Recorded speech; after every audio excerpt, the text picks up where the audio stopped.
hawa hawa niliowakuta nje wanasafa, hawana shilingi mkononi, wakaomba sana kuja kuniona, nikawapokea, tukazungumza, hawana hata shilingi.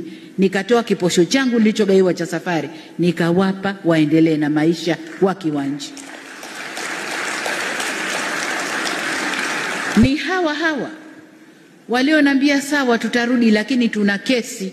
Nikawaambia kesi nitazifuta, njoni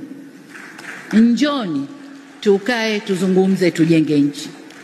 Na wamekuja, baadhi yao wamekuja mikono mitupu, hawana kitu. Tukatoa fedha zetu kuwapa waanzie maisha hapa Tanzania.